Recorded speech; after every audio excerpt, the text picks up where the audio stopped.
Hey there, movie buffs. Imagine this. You're stranded on a desert island, and the only entertainment you have is a state-of-the-art home theater. But there's a catch. You can only choose 10 movies to watch. What would you pick? Let's dive into my personal selection of desert island movies, and trust me, this is going to be a wild ride. First up, The Shining.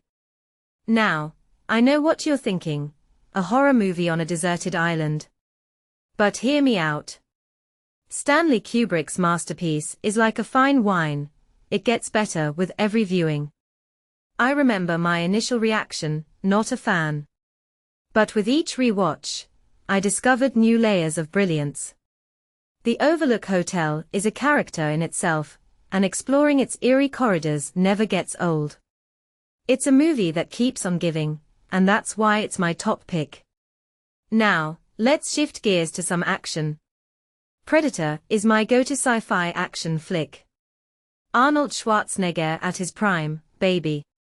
The movie starts as a typical 80s action extravaganza, but transforms into a tense sci-fi horror. The Predator itself is a masterpiece of movie monsters, and the film's ability to build tension is unparalleled. It's a non-stop thrill ride, and I'd happily watch it again and again on my island. Speaking of classics, The Good, the Bad and the Ugly is a must-have. Sergio Leone's epic western is a genre-defining masterpiece. Clint Eastwood's iconic performance is just the tip of the iceberg. The dynamic between the three leads is what makes this movie so rewatchable. The finale in the cemetery is cinema at its finest. You won't find a more iconic standoff. Now, let's get a little weird. Burial Ground is my guilty pleasure. It's not a cinematic masterpiece, but it's so delightfully bizarre that I can't help but love it. It's simple, it's trashy, and it's a whole lot of fun. Sometimes you need a movie that doesn't take itself too seriously, and this one fits the bill perfectly.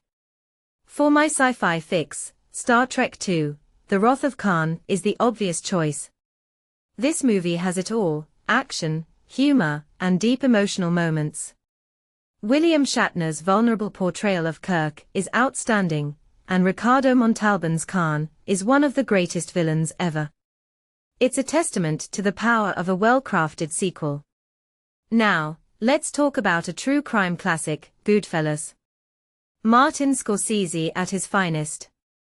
The rise and fall of Henry Hill is a gripping tale, and the performances are off the charts. From the Copacabana scene to the Layla montage, it's packed with unforgettable moments. This is the gold standard for gangster movies, and I could watch it a million times. Next, a horror legend, Alien. Ridley Scott's grimy, working-class future is a haunting backdrop for this terrifying tale. The xenomorph is kept hidden, making it even more terrifying when it appears. This movie has aged like a fine wine, and it still gives me chills. Seven Samurai, an introduction to the brilliance of Akira Kurosawa and samurai cinema. This epic is a masterclass in sword fights, battles, and character development. It's a true adventure that will keep you on the edge of your seat, and it's a gateway to a whole new world of cinema. The Lord of the Rings trilogy is a tough one to choose from, but The Fellowship of the Ring gets my vote.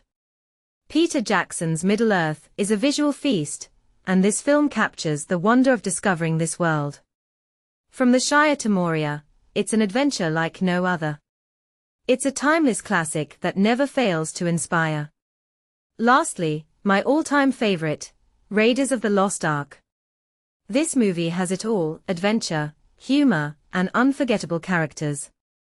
I've lost count of how many times I've watched it, and it never gets old. It's the perfect blend of action and storytelling, and it's a true testament to the power of cinema. So, there you have it, my 10 desert island movies. But I want to hear from you. What movies would you choose? Let's discuss in the comments, and remember, no volleyballs allowed.